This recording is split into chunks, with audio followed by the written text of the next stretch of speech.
اس وقت دیکھیں پیپلز پارٹی بھی وہ کچھ گلے شکوے کر رہی ہے اور ان کی توپوں کا رخ بھی نون لیگ کی طرف ہے، پی ٹی آئی والے بھی کچھ گلے شکوے کر رہے ہیں. تو آپ کو لگتا ہے کہ انتخابات سے پہلے اس قسم کی جارحانہ جو پولیٹکس ہو رہی ہے بلاول صاحب کی طرف سے، مستقبل میں آپ دوبارہ اب ان دونوں جماعتوں کو ہم اکٹھا بیٹھے ہوئے نہیں دیکھیں گے؟ سب سے پہلے تو عطا صاحب بہت مبارک ہو آپ کے نئے شو کے لیے، تھینک یو. آپ نے سینئر تجزیہ کار ہمیں کہہ کے اتنا وزن ڈال دیا ہمارے کندھوں پہ، اب ہم بہت سیریس ہو گئے کہ ہمیں سینئر قسم میں. میں اصل میں اپنی عمر چھپانا چاہتا تھا، ویسے آپ ہیں عمر چور، یہ سب کو. اچھا دیکھیں اس میں اگر یہ ایک دوسرے کے خلاف جارحانہ پولیٹکس نہ کریں تو کیا کریں؟ کیا اس وقت کیمپیننگ چھوڑ دیں، تقاریر کرنی چھوڑ دیں، جلسے کرنے چھوڑ دیں اور آ جائیں کہیں کہ صرف الیکشن والے دن ہم نے آ کے آپ اپنا ووٹ ڈالیں، السلام علیکم جی آپ نے اپنا ووٹ ڈالا؟ ایسا نہیں ہوتا، ماحول گرمانا ہوتا ہے. ایک الیکشن کی طرف ہم بڑھ رہے ہیں. دیکھیں Peoples Party P M L N کا اتحاد ہمیشہ سے غیر فطری تھا، غیر فطری رہے گا اور فیوچر میں بھی جب بھی یہ ہوگا تو وہ کسی نہ کسی غیر فطری نتیجے کے نیچے بنے گا. ان کے درمیان بہت ساری جو قدریں ہیں وہ مختلف ہیں. اچھا آپ کو لگتا ہے کہ کہیں نہ کہیں پیپلز پارٹی کی کہیں سے ڈوریں تھوڑی سی کسی جا رہی ہیں یا پھر وہ کچھ فیل کر رہے ہیں؟ رون وار صاحب کا بھی ایک انٹرویو ہم نے دیکھا. نہیں فیل کچھ نہیں کر رہے، کوئی فیل اس وقت فیلنگز نہیں ہے. اس وقت سیاست میں فیلنگز کی کوئی جگہ نہیں ہے. اس وقت ملک میں جو سیاسی جماعتیں ہیں نہ ان کی فیلنگز کی، نہ ان کی کیپیسٹی کی، نہ اس وقت وہ جو ان کے نظریوں کی کوئی جگہ نہیں ہے. اس وقت ہارڈ کور بروٹل پالیٹکس ہے، اقتدار کا یہ کھیل ہے. اگلا جو کیک ہے اگلی حکومت کا، اس میں سے ہر کوئی اپنا اپنا حصہ جتنا حاصل کرنا چاہتا ہے وہ کر لے گا. اٹس شیئر پالیٹکس، ٹھیک ہے. اور اتحاد یہ ممکن بھی ہے کہ جب الیکشن ہو اس کے بعد جس کے پاس جو حصہ آئے اس کو ٹیبل پہ رکھ کے پھر وہ نئی ڈیل نیگوشیٹ کی جائے. ابھی دو منظرنامے، ایک الیکشن سے پہلے کی سیاست یہ وہ ہو رہی ہے، الیکشن کے بعد تو علیحدہ سیاست ہو رہی ہے. پھر آپ کو اکٹھے نظر آتے ہیں؟ ہو سکتا ہے بالکل ممکنات میں سے ہے. کوئی سیاست میں کچھ دیکھیں، مجھے تو Peoples Party P T I کے بارے میں کیا فیوچر میں شاید ان کو نہ ساتھ بیٹھنا پڑ جائے.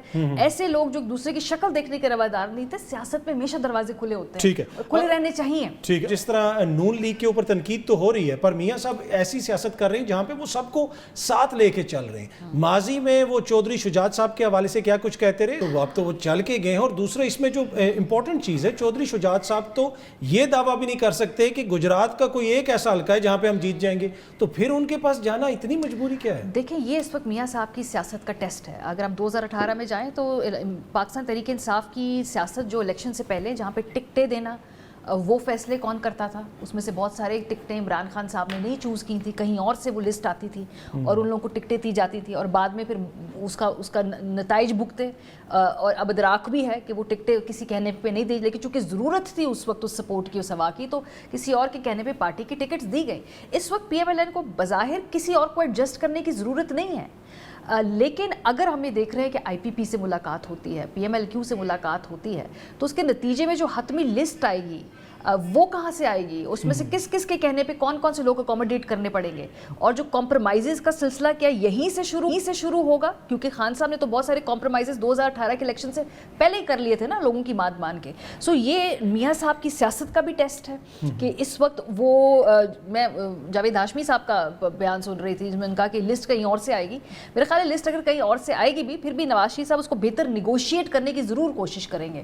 سو لیٹ سی کہ جو پہلا مرحلہ ہے جہاں پہ لسٹوں میں اوروں سے جگہ سے نام آنے ہیں، اس میں میاں صاحب کتنا اکوموڈیٹ کرتے ہیں، کتنے اپنا جو ہے ہی puts his foot down on the table اور کتنے اوروں کی سنتے ہیں. سو کاف لیگ آئی پی پی مجھے اس لسٹ کے اندر سے لگتا ہے کہ ان کو ایڈجسٹ. اچھا ایک اور چیز جو ہماری ہم دیکھ رہے ہیں کہ پچھلے جو چیف جسٹس تھے ان کے ٹینیور میں بینچز کے حوالے سے اب ہمارے بہت سارے سیاسی معاملات جو ہیں وہ انفارچونیٹلی سیاسی جماعتیں خود حل نہیں کرتی ہیں اور وہ چلے جاتے ہیں عدالت میں. اور بینچز کا ایک معاملہ تھا، ہم خیال بینچ اور اس طرح تنقید ہوتی بڑی قسم کی. اب اگین جسٹس اعجاز الاحسن صاحب کا ایک خط سامنے آ گیا کہ دو بڑے جو امپورٹنٹ بینچز بنے ہیں اس میں میری رائے تو کچھ اور تھی اور بن رہے وہ کسی اور طریقے سے. تو یہ اگین انفارچونیٹ نہیں ہے کہ یہ اگین معاملات جو ہیں قانونی اتنے پیچیدہ بھی ہو رہے ہیں اور کنٹروورشل بھی. جی جب قاضی صاحب آئے تھے اور انہوں نے پہلے وہ فل کوٹ کیا اور اس کے بعد وہ پریکٹس اینڈ پروسیجر بل کے نتیجے میں کہا کہ جو بھی بینچ بنیں گے مفاہمت سے بنیں گے، تو اس وقت میرا بھی یہ خیال تھا اور بہت سارے لوگوں کا یہ خیال تھا کہ شاید سپریم کورٹ ایک ہیلنگ ٹچ کی طرف جا رہی ہے.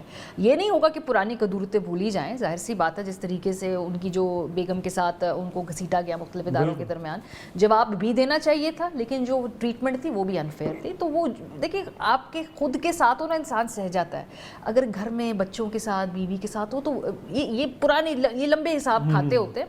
لیکن ہمارا خیال تھا کہ شاید وقتی طور پہ جو بڑے کلیدی ایشوز کے اوپر اگریمنٹ ہو گیا ہے, کیونکہ بندیال صاحب کی کوٹ سے ایک مختلف لیگیسی قاضی فائزہ صاحب لگتا تھا کہ وہ چھوڑ کے جانا چاہ رہے ہیں. دیکھیں اس میں غلطی ہم سب کی بھی ہے, ہمیں لوگوں کو اتنے بڑے پیڈسٹل پر نہیں بٹھا دینا چاہیے جس کے وہ خود ہاسٹیج بن جائیں. جو توقعات ہوتی ہیں, جو اس سے پہلے ایکسپیکٹیشنز ہوتی ہیں, لوگ اپنی ساری جو الائنمنٹس کر لیتے ہیں, ایسا نہیں ہوتا. اگلے بھی اسی نظام کی مجبوریوں کے اور اسی فیلڈ کے اندر انہوں نے آپریٹ کرنا ہے. سو اٹس انفارچونیٹ, یہ نہیں ہونا چاہیے تھا. اچھا ہوتا کہ ونس اینڈ فار آل اس مسئلے کو سالو کر لیا جاتا. جتنی سپریم کورٹ کمزور ہوگی اتنا ہی پاکستان کا نقصان. باخبر رہنے کے لیے سنو نیوز کا یوٹیوب چینل سبسکرائب کریں اور بیل آئیکن پہ کلک کر دیں.